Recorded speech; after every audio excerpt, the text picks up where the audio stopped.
अस्सलाम वालेकुम my YouTube family, welcome back to my channel. कैसे हैं आप सब। आज का जो हमारा टॉपिक है that is the misconception of first trimester in pregnancy and we will also discuss the diet that is very important in the first trimester of pregnancy, and then we will discuss the some complications. So let's start the video. Okay ladies, तो first we will discuss the misconception about it. Misconception क्या है कि ये कहा जाता है कि बिल्कुल अर्ली प्रेगनेंसी में आपको डॉक्टर को विजिट करने की कोई ज़रूरत नहीं है। That is the wrong myth. ऐसा नहीं है, ऐसा बिल्कुल भी नहीं आपको करना चाहिए, बल्कि अर्ली ट्राइमेस्टर में जो है आपको अर्ली प्रेगनेंसी में लाजमी डॉक्टर को विजिट करना चाहिए। इससे आपको क्या फ़ायदा होता है कि बहुत सी चीज़ें जो हैं वो डॉक्टर आपकी अर्ली प्रेगनेंसी में या अर्ली ट्राइमेस्टर में ही नोट करते हैं। इसलिए आपको आपकी चाहे आपको विजिट करने की ज़रूरत है, आपकी तबीयत ख़राब है या नहीं है, लेकिन जैसे ही आपको प्रेगनेंसी के बारे में कंफर्म होता है तो आपको अर्ली ट्राइमेस्टर में लाजमी डॉक्टर को विजिट करना चाहिए, ताकि वो आपका जो नेक्स्ट सारा प्रोसीजर है उसके बारे में आपको डिटेल से बता सके। और इसी पीरियड में जो है वो गेस्टेशनल एज मींस के जो बेबी की एज होती है उसके बारे में जो है वो डॉक्टर्स आइडिया लगाते हैं, या फिर आपकी जो डिलीवरी डेट होती है उसके बारे में पता चलता है। और फर्स्ट ट्राइमेस्टर में ही जो है अगर कोई ना कोई कॉम्प्लिकेशंस आ रही हैं प्रेगनेंसी में या फिर एबनॉर्मेलिटीज़ आ रही हैं बेबी में, तो उसके बारे में विद टाइम जो है वो पता चल जाता है। इसलिए फर्स्ट ट्राइमेस्टर में आपको लाजमी विजिट करने की ज़रूरत है। किसी की बातों में आने की ज़रूरत नहीं है कि नहीं कुछ नहीं होता है, ऐसा नहीं करना चाहिए। आपको डॉक्टर को विजिट लाजमी करना चाहिए। Then move towards the second point, that is the complications in the first trimester of pregnancy. बहुत से अर्ली मिसकैरेजेस जो हैं वो फर्स्ट ट्राइमेस्टर ऑफ प्रेगनेंसी में ही होते हैं।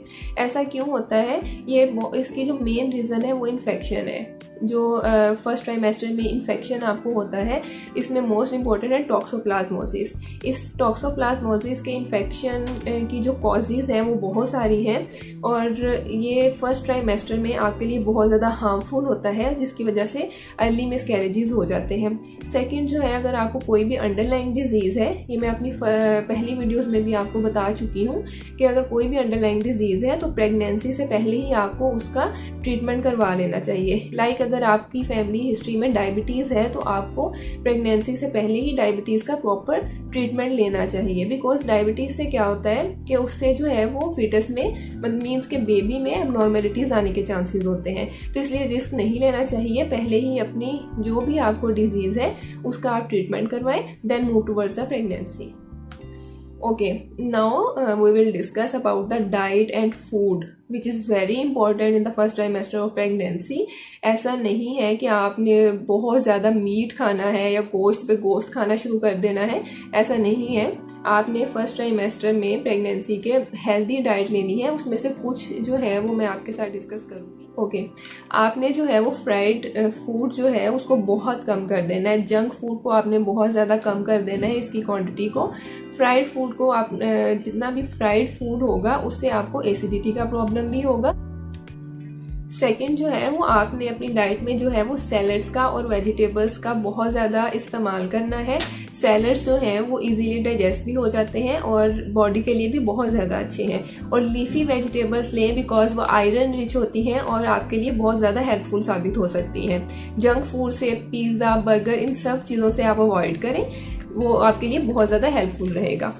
नेक्स्ट जो है वो आपने most important point, uncooked meat जो है उसको बिल्कुल भी नहीं लेना है।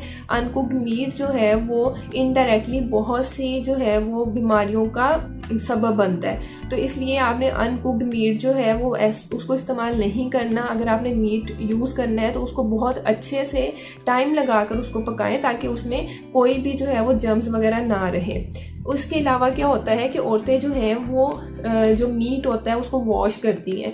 तो अगर आपने मीट को वॉश करना है तो आप अपने हैंड्स पे जो है वो ग्लव्स का यूज़ करें, बिकॉज जो अनकुक्ड मीट होता है उसमें उसके ब्लड में जो है वो टॉक्सोप्लाज्मोसिस का इन्फेक्शन ट्रांसफ़र होने के जो है वो बहुत ज़्यादा चांसेस होते हैं, which is very dangerous for baby. तो इसलिए आपने जो है वो इसमें बहुत ज़्यादा केयर करनी है। और अनकुक्ड मीट जो है उसको हैंडल करने से वैसे तो अवॉइड करें, लेकिन अगर आपने उसको हैंडल करना है तो बहुत ही केयर के साथ हैंडल करें। नेक्स्ट पॉइंट है कि हाई मर्करी फिश का जो है वो आपने यूज़ नहीं करना। फिश जो है वो इम्पॉर्टेंट होती है प्रेगनेंसी में, लेकिन हाई मर्करी फिश जो है वो आपको यूज़ नहीं करनी चाहिए। इसके अलावा आप जो है ये टॉक्सोप्लाज्मोसिस का जो इन्फेक्शन है वो कैट्स और डॉग से भी फैलता है। तो इस प्रेगनेंसी के इस ड्यूरेशन में आपने कैट्स वगैरह से और डॉग वगैरह से दूर रहना है, ना ही आप उनके पास जाएं, ताकि आपके लिए कोई भी ऐसे जो है वो चांसेस बने जो कि आपके लिए डेंजरस हो। इसके अलावा आपने जो भी इस प्रेगनेंसी के ड्यूरेशन में खाना है आपने वो चीज़ें लेनी है जो कि आपका दिल करता है। फोर्सफुली अपने आप को बहुत ज़्यादा कुछ नहीं खिलाना है, ऐसा नहीं करना है कि 2 बंदों का आपने खाना खाना है। फ्रीक्वेंट मील्स लें, वक्फे वक्फे से लें, पानी का इंटेक बहुत ज़्यादा करें विच इज़ वेरी इंपॉर्टेंट, और वो आपको जो है वो डिहाइड्रेशन से भी बचाता है, क्योंकि जो वॉमिटिंग वगैरह होती है इस पीरियड में तो उससे भी डिहाइड्रेशन होने के काफ़ी ज़्यादा जो है वो चांसेस होते हैं। तो आप पानी का इंटेक जो है वो ज़्यादा से ज़्यादा रखें। नेक्स्ट जो है वो आपने कैफीन का इस्तेमाल जो है वो बहुत कम करना है, चाय का इस्तेमाल बहुत कम करना है। इससे क्या होता है कि वैसे ही प्रेगनेंसी में आपको फ्रीक्वेंट यूरिनेशन रहती है, और कैफीन का या चाय का इस्तेमाल करने से भी आपकी यूरिनेशन जो है वो इंक्रीज हो जाती है। इसके अलावा जो है इससे एसिडिटी के चांसेस भी बढ़ जाते हैं। एसिडिटी को अवॉइड करने के लिए आप योगर्ट लें, दूध पिएं which is very helpful in acidity. Next जो है वो आपने फाइबर इंटेक जो है वो अपना ज़्यादा रखना है। फाइबर इंटेक आप ज़्यादा रखेंगे तो उससे आप जो है वो कॉन्स्टिपेशन से भी बच जाएंगे, और वो इजीली जो है वो डाइजेस्ट हो जाता है, तो उसमें भी आपको डाइजेशन में भी हेल्प रहेगी।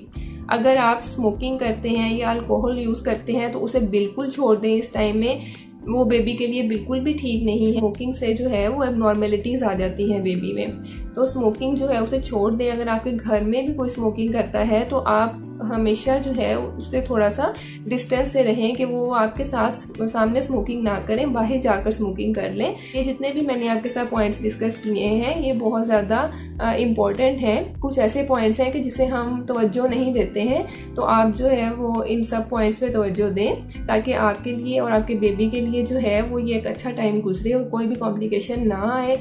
I hope this video will be helpful for you. Next video के लिए आप मुझे कमेंट सेक्शन में बता सकते हैं। तब तक के लिए अल्लाह हाफिज़।